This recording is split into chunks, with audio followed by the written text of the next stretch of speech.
వి gold trusted gold buyers మీరు తాకట్టు పెట్టిన బంగారాన్ని విడిపించి ఈ రోజు ఉన్న మార్కెట్ ధరకు కొనబడును. సంవత్సరంన్నర కిందట స్వయంగా ఈ రోజు భారత ప్రతిపక్ష నేతగా ఉన్న రాహుల్ గాంధీ గారు, కాంగ్రెస్ పార్టీ యొక్క సీనియర్ నాయకులు, మాజీ అధ్యక్షులు, ఆయన నాయకత్వంలో వరంగల్ వేదికగా రైతు డిక్లరేషన్ పేరిట కాంగ్రెస్ పార్టీ రైతులకు ఎన్నో రకాల హామీలు ఇచ్చింది.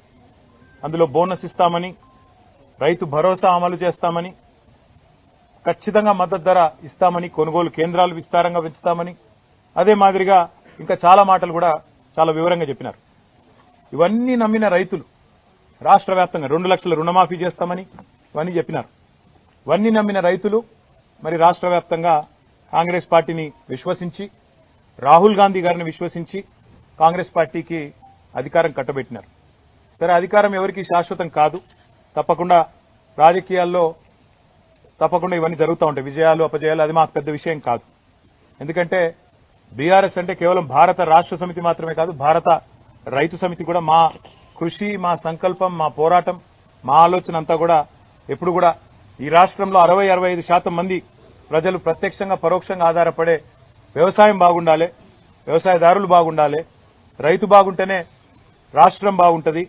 ఎద్దేడ్చిన వ్యవసాయం బాగుపడది అనే మాట, రైతేడ్చిన రాజ్యం బాగుండదనే మాట ఏదైతే పెద్దలు చెప్పినారో దానికి అనుగుణంగానే మా ఆవేదన అంతా కూడా.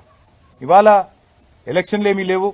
ఇవాళ తక్షణం అధికారంలోకి రావడానికి ఇదేమీ రాజకీయమైన ప్రయత్నం కానే కాదు. కేవలం ఈ రాష్ట్ర ప్రభుత్వం ఏదైతే కొన్ని తప్పుడు నిర్ణయాలు, అదే మాదిరిగా కొన్ని ఇస్తానన్న హామీలు అమలు చేయకపోవడం వల్ల ఇవాళ రాష్ట్రంలో ఉండే రైతు సోదరులు ఏదైతే నిరాశతో, నిస్పృహతో, చివరికి బలవంతపు చావులకు, అంటే ఒక రకంగా చెప్పాలంటే ఇవి ప్రభుత్వ హత్యలు, వాటికి పాల్పడే ఒక దుస్థితి వచ్చిందో, ఎందుకు వచ్చింది, ఏం జరిగింది, సంవత్సర కాలంలో ఏం చేస్తే బాగుంటది అని నిర్మాణాత్మకంగా ఒక ప్రతిపక్షంగా, ప్రధాన ప్రతిపక్షంగా ఒక ఆలోచన చేసి పార్టీ పెద్దలు, మా పార్టీ అధ్యక్షులు, తెలంగాణ తొలి ముఖ్యమంత్రి కేసీఆర్ గారి ఆదేశం మేరకు, తాను స్వయాన రైతు కేసీఆర్ గారు, ఆయనకుండే ఆవేదన రైతు పట్ల, ఆయన గుండెల్లో ఉండే ఆర్తి బహుశా ఈ రాష్ట్ర పాలకులకు ఇప్పుడు లేదు. అందుకే కేసీఆర్ గారు ఆదేశిస్తే వారి ఆదేశానికి అనుగుణంగా ఈ కమిటీని ఏర్పాటు చేయడం జరిగింది. ఈ కమిటీ నిరంజన్ రెడ్డి గారి నేతృత్వంలో రాష్ట్రమంతటా కూడా విస్తృతంగా రాబోయే నెల రోజుల పాటు పర్యటిస్తుంది. ఈ నెల రోజుల్లో రైతు సంఘాలు, రైతులు, వివిధ సమూహాలతో ఎక్కడికక్కడ మరి కలుస్తుంది. కమిటీ యొక్క నిజంగా వారి కమిట్మెంట్ కు నేను ధన్యవాదాలు కూడా తెలియజేస్తా ఉన్నా. ఎందుకంటే మా జోగురామన్న గారు వెంటనే స్పందించి అన్నారు, అన్నా అక్షర క్రమంలో మేమే ముందున్నాం, ఆదిలాబాదు మా దగ్గర నుంచే పని మొదలు పెడదాం, మీరు రండి, మా పూర్వ ఆదిలాబాద్ జిల్లా నుంచే పని మొదలు పెడదామని చెప్పి నిరంజన్ రెడ్డి గారికి చెప్పగానే వారు కూడా వెంటనే అందరితో సంప్రదించి ఎల్లుండే పని మొదలు పెడదామని నిర్ణయం తీసుకున్నారు.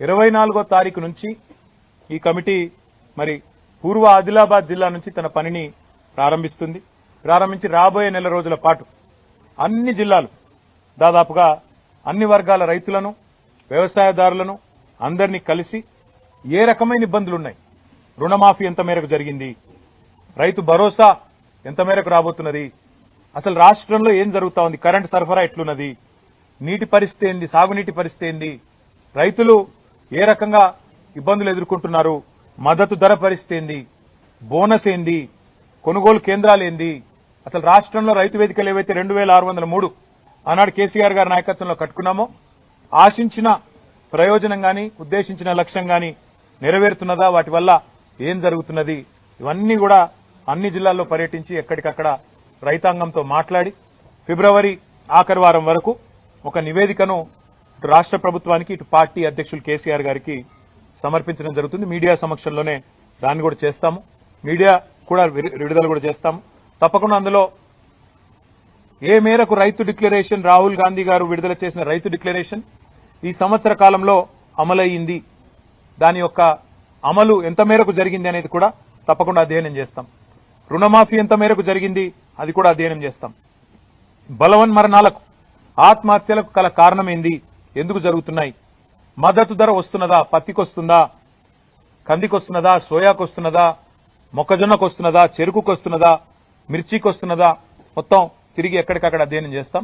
ఆ రకంగా కమిటీ రాబోయే నెల రోజుల పాటు విస్తృత పర్యటనలు చేస్తుంది. మీడియాకు కూడా మా ప్రార్థన, దయచేసి ఇప్పుడు అన్ని జిల్లాల్లో అన్ని నియోజకవర్గాల్లో కూడా ఈ కమిటీ యొక్క పర్యటనను మీరు కూడా దయచేసి సహకరించండి.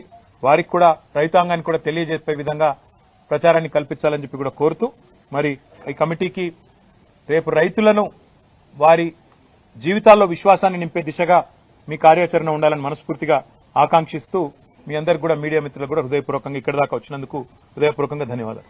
ఆలస్యానికి మన్నించండి.